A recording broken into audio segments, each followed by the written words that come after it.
Well, back on this Holley with the TPS I built, little bracket 4, I'll show you kind of what I did here. I welded a little 1/2-inch tube right here to an existing piece of linkage that the screw in the end of the throttle shaft holds on. So I can take that off. I didn't worry about burning the Teflon nylon seals out in the shaft. Welded a 1/2-inch washer on there, a thin one like a body washer.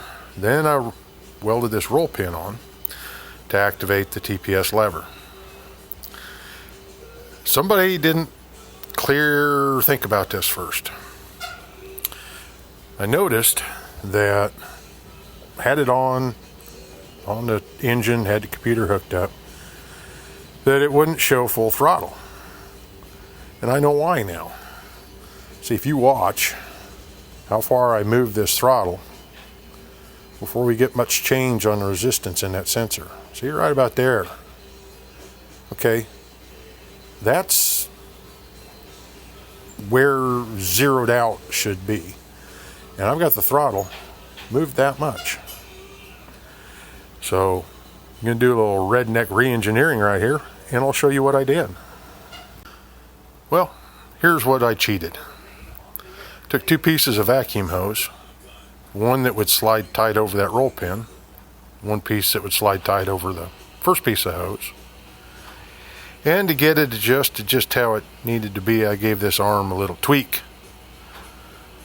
And now you can see, as soon as I start moving that throttle, we have action.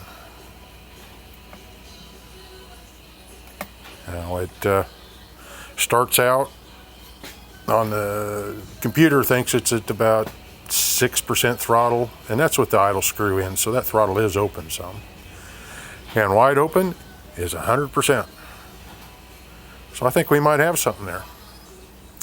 All this TPS is doing right now is feeding the computer information to control the 4L60E transmission.